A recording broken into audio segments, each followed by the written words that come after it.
This program is sponsored by Emagine Theatres, Able Ideas, Comic City, and Echo Network.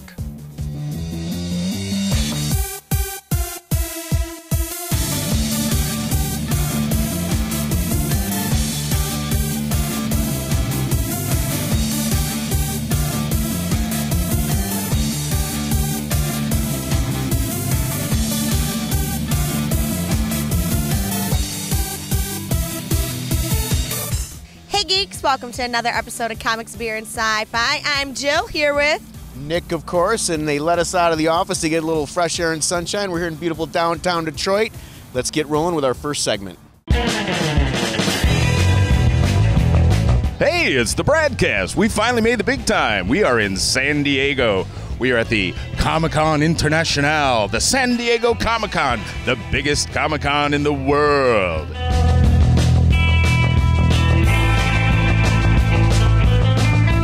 We talk to toy makers, we talk to filmmakers, we talk to comic book artists, writers, people who even make accessories. If you could make it out of a comic book cover or anything else, they had it.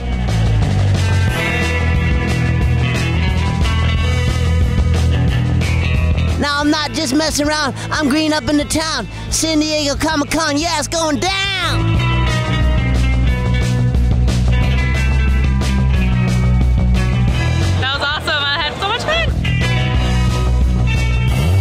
Well, if there wasn't enough to do inside the con, there's even more to do outside of the con, if you don't mind waiting in really long lines.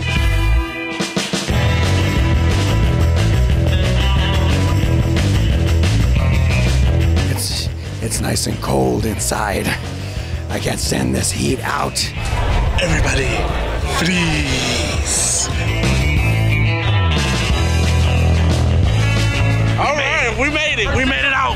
We made it out. We survived the purge. Oh my gosh, it's so much fun. There's so many people.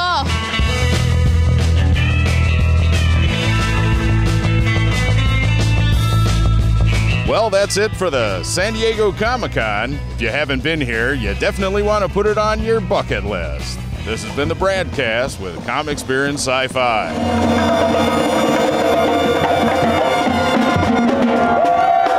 Excellent job. What do we have next, Jill? well, we're going to roll right on into movies with Marc.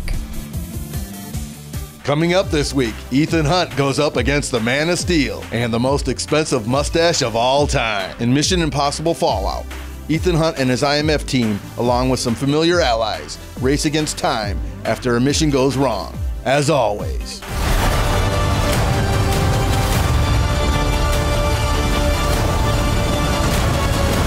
Accept it, Ethan. You've lost this one. What's done is done. What's done is done when we say it's done. Showtime. Oh my God.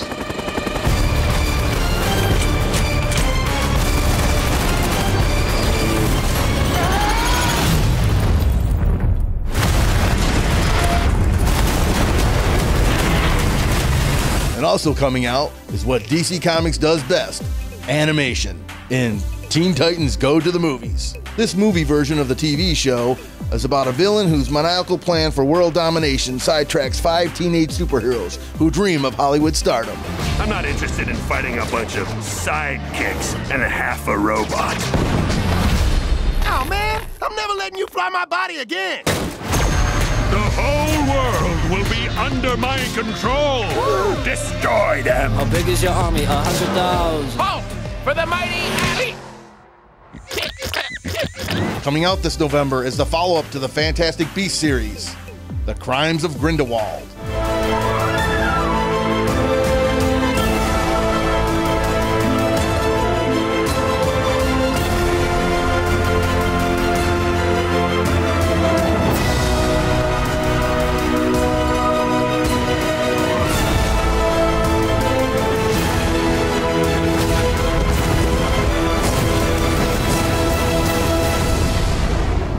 I can't move against Grindelwald. It has to be you.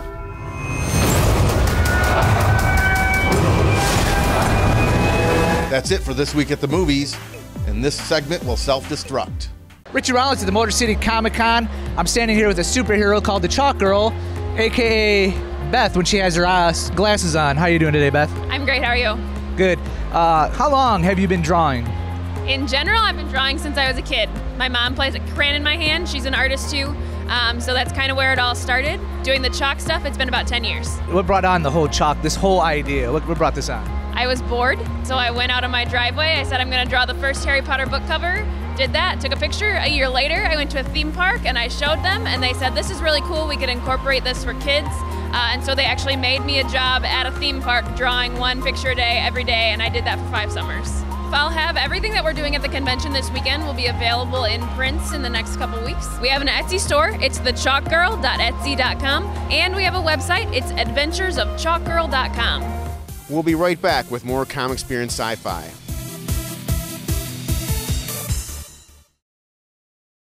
The magic of movies and more isn't just our tagline. We believe in its truth. A movie theater auditorium where wonderful stories unfold is a magical place. Whether a 2-hour film, a 3-hour epic, or merely the anticipation of viewing trailers, your every viewing experience is very important to us. Imagine's a pure Michigan company, founded and operated by Michigan natives. And moviegoers like you aren't just customers, you're our guests. So when it comes to moviegoing, we know you have a choice. And on behalf of our entire team, thank you for choosing Emagine.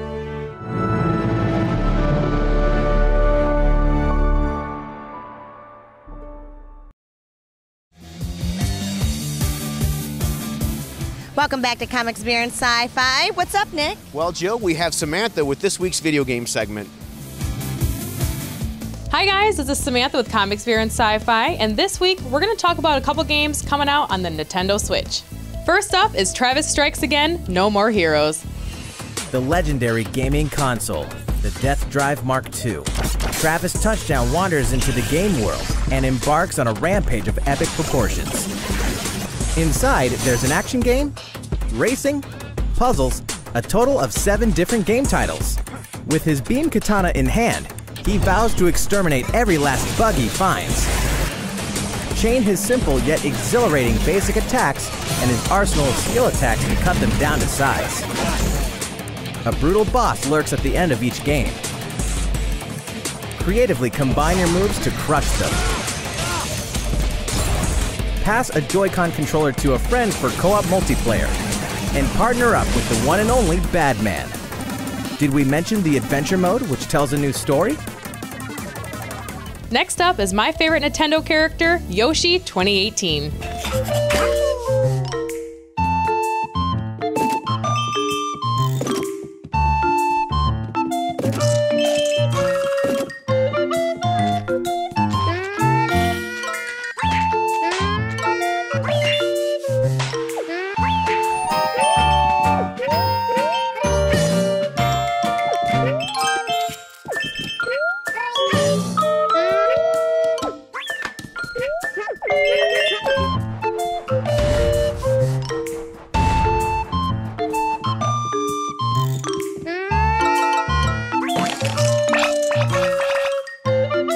That's it for this week. Make sure to tune in next time. This has been Samantha with Comics, Beer, and Sci-Fi. Happy gaming.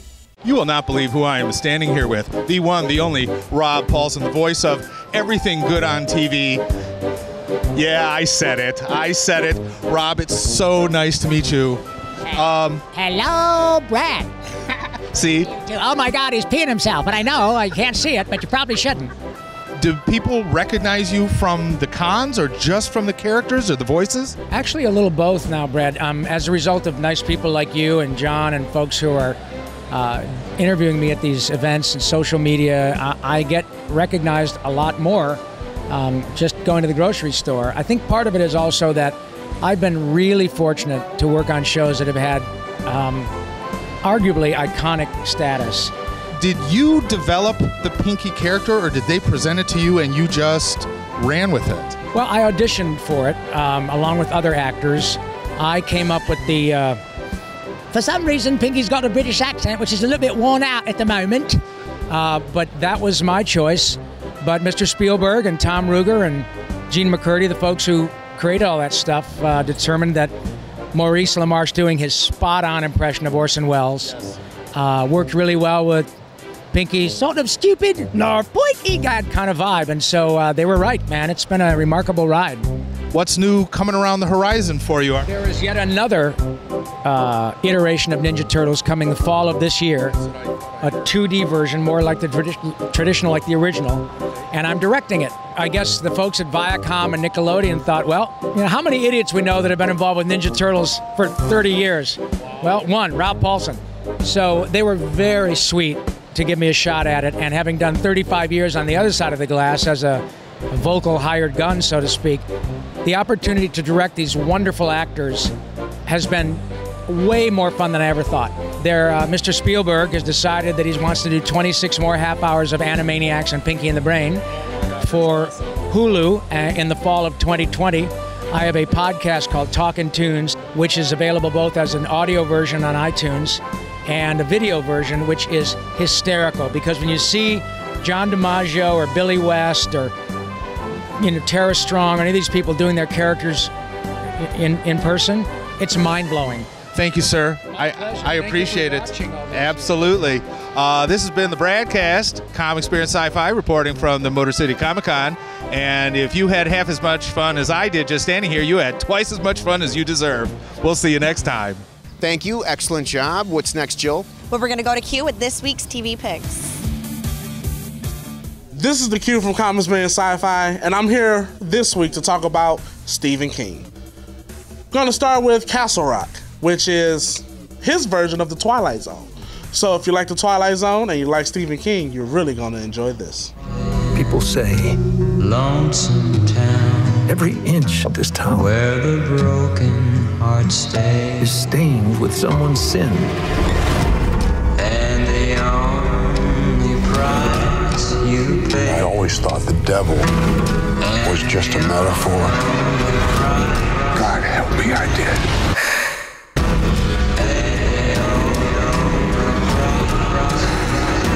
I'm telling you, there's something wrong with that kid.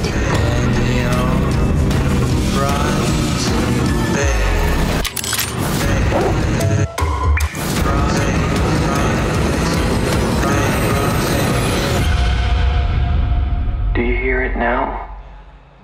You have no idea what's happening here, do you? And if you're looking for more Stephen King, here are two shows that he did that are out on DVD. Under the Dome and The Mist. And even though I think the movie The Mist is a lot better, this TV show came really close. Lock the doors!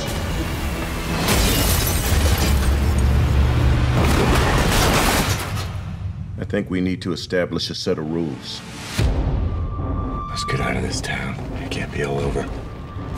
Everyone who's gone into the mist has died. Except her. Except Alex. We have the right to defend ourselves! What did you do?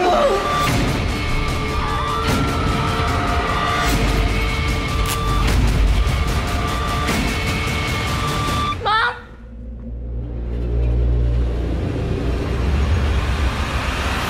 This is the Q from Comic Experience Sci-Fi, all Stephen King. Not next week, but just this week. Thanks, Q. Looking good as always. Well, we're going to go to our next commercial break. Stick around. We'll be back with more comics, beer, and sci-fi.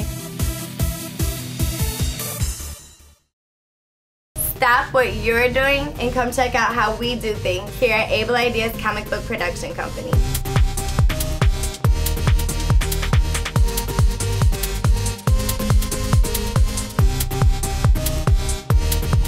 Bet we got your attention. Now go to our YouTube channel to subscribe and follow us on social media. Stay tuned for our uncensored DVD coming soon. And for more information, follow us at ableideas.com, where your ideas come to life.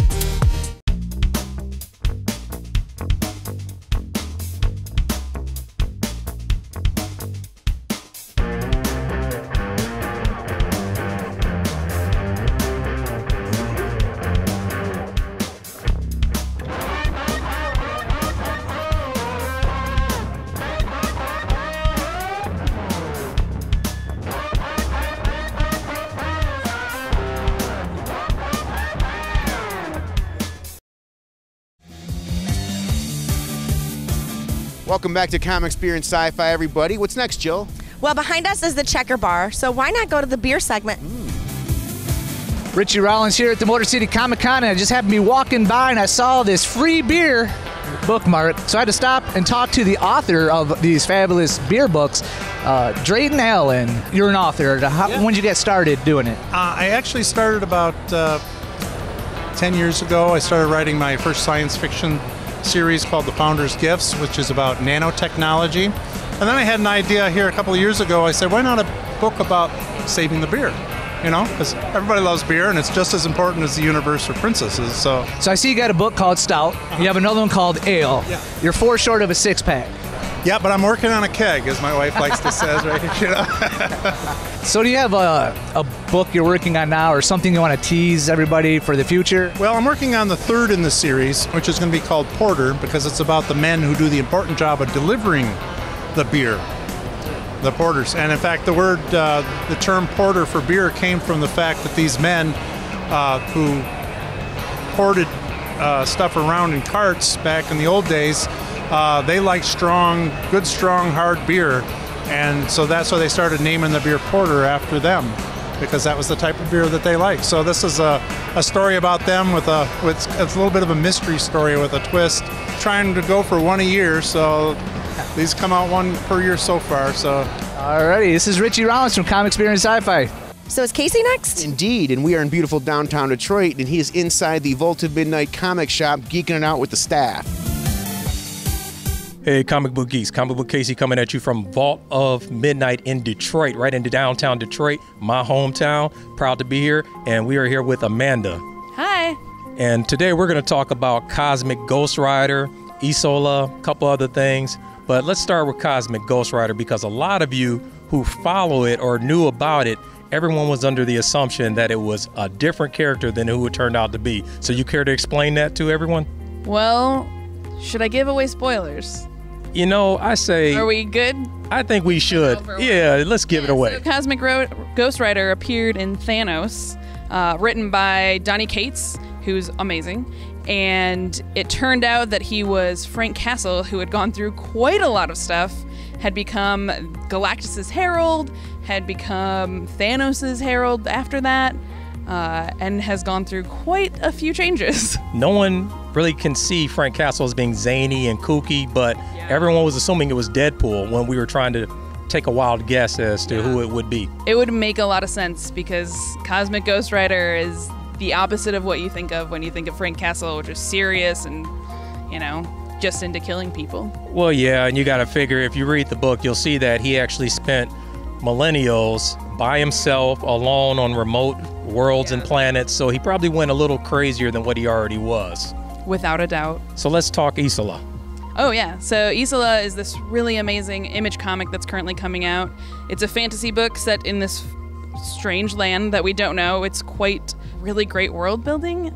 Brendan Fletcher and Carl Kerschel are the creators on it. You know them from Batgirl of Burnside, Motor Crush, Gotham Academy, and now they've come to do their own book, which is Isola. It's all about a bodyguard, the bodyguard of a queen, who has turned into a tiger. The queen has turned into a tiger. And so the bodyguard is trying to get her to a place where she can be restored to her actual self. Well, because he's out of a job. If she turned into a tiger, she doesn't need any protection anymore. Yeah, that's pretty true. She's pretty fierce.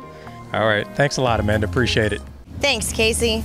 Well, Jill, we are in Motown, so I think we ought to go over to Joe Johnson for this week's Hollywood Car Minute. Thanks, guys. I'm here with Marc Pierogi, owner of this beautiful Chrysler Imperial. Now, back in 1966, ABC, they were looking to capitalize on the success of the Batman TV series, so they went out looking for another comic book property, and they snagged the Green Hornet rights. Producers approached Dean Jeffries to build them Green Hornet's Black Beauty. Do you know how many he made for the TV show? 2. He built 2. 2 for the TV show. One was like the primary car. They actually, one was used in only one episode. It was more of a promotional car. The other one was the TV car where it was used for everything. Bruce Lee drove it, everything. Now, what's the pedigree of your car behind it? The car it had some repaint panels, this and that and stuff. And I just said, you know what? I said, you know, I'm going to have this thing done just like it was. I mean, I spent a lot of time, a lot of effort into getting this car back to exactly the way it was, and now it's perfect. You know, the motor's done. And did it have the rocket launchers and everything when you bought it, or did you add that? It had, but they were falling apart, so I just had them, you know, had them redone. They always build them in a hurry, you know, so it's probably nicer than it's ever been, you know, and I just, I felt like, you know, it deserved it. It's a Bears car. It's a pretty cool Bears car. It's a, you know, Green Hornet, which is one of the top 60s movie cars, you know, and it has a lot of history because Dick Dean, who worked for Dean Jeffries, built the original cars alongside with Dean Jeffries, and then he went to George Barris' shop and he built this. So the same hands were on this car as on the others. So it's kind of, and it's the only one that really has, and it's, like I said, has the pedigree, the Barris, it's in the Barris books and everything. So, do you drive it with the eyes on the windshield, or are those removable? Or? No, I drive it all the time with that. You kind of got to look through the eye a little bit. This one is more of a specialty. You know, when you take it out, you got to take it out to like a car show. You know, you don't want to take it to Walmart or something. You know, so yeah, it's more of a show piece because it is so custom. Mark, thanks for showing it to us. Really appreciate it. I'm Joe Johnson for Comics, Beer, and Sci-Fi. Thanks, Joe. Well, now it's time for another commercial break. Stay tuned for more Comics, Beer, and Sci-Fi.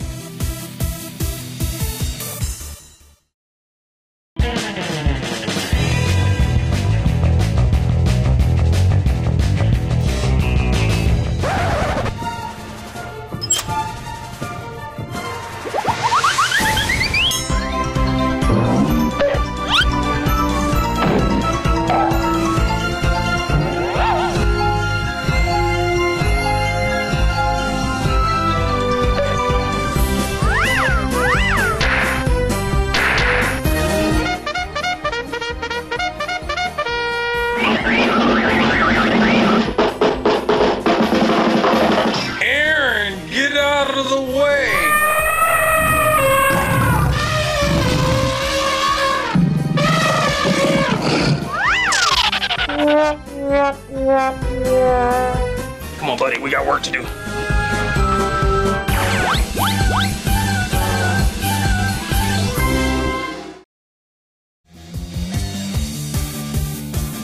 Welcome back to Comics, Beer, and Sci-Fi, everybody. Jill, is it time? For my favorite segment, yes, cosplay!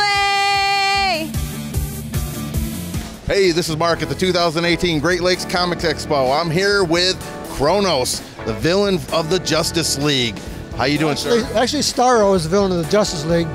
Kronos is the villain of the Atom. Kill two birds with one stone. Look at this. Two villains with one stone, yeah. Two villains with one stone. Actually, I'm here with cosplayer extraordinaire Daryl Aspery. He comes here every year as a different character, and he's always coming out with an unusual costume, something that's like from way back, which is pretty cool because everyone else is trying to be a Deadpool or a Wolverine or, you know, the usual popular ones. Tell me, how did you come up with the concept for this character? Well, actually, the first year I was here, I did Eternity, and I won with Eternity, and I wanted to come up with a new costume, so I went through the comic books, and I came across Kronos in one of the Atom comic books and said, I can do that costume. So I bought that with my winnings from the first year and made this costume. I was like old school, because us old folks screw up with that stuff. Like, I had the first Starro comic book with Justice League, I had the first Kronos costume with the Atom. Well, if you think about it, it's pretty cool because back then they didn't really have cosplayers, because if they had cosplay back in the 60s and 70s, you'd be seeing a bunch of people dressed like this. But I have to tell you, I wrote to Stan Lee, and I asked him to send me a Spider-Man costume when I was a little kid. I never got it, but I did write him when I was probably about 10 or 12 years old, asking for a costume that I could wear, because you couldn't find them anywhere. They didn't exist.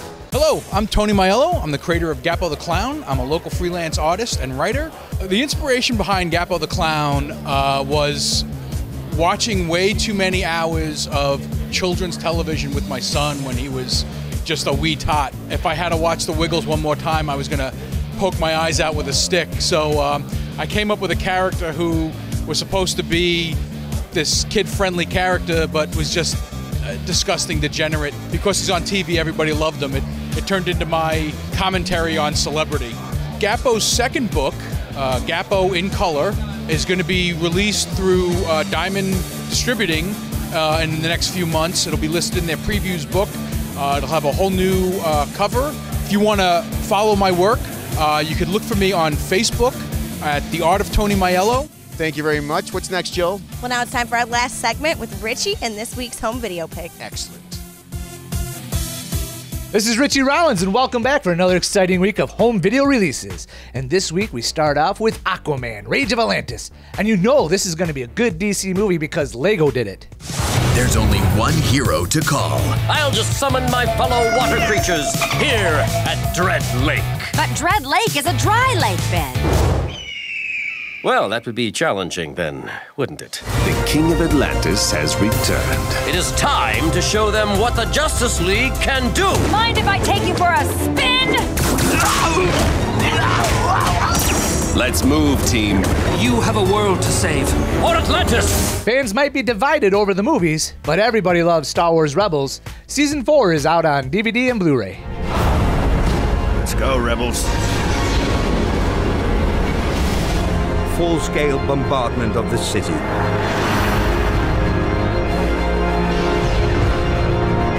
Is a bridger mine at last? Hang on!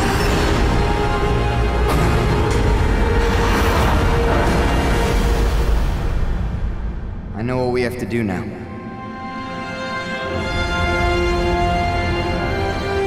One last lesson. And finally, new on Blu-ray is one of my favorites from 1981, and that's Piranha 2 by James Cameron. Loretta, what is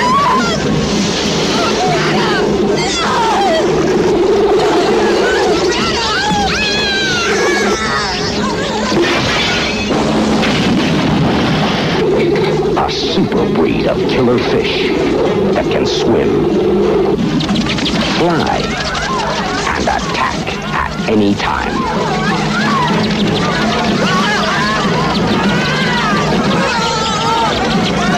They bred the ultimate killing machine. Now, you are not safe out of the water. Wow, James Cameron has come a long way since Piranha 2. Well, that's it for this week. We'll see you next time. Well, that does it for another episode of Comics, Beer, and Sci-Fi. Thanks for watching, everybody. Don't forget to follow us on Facebook, Instagram, and Twitter, and subscribe to our YouTube. See you guys next week.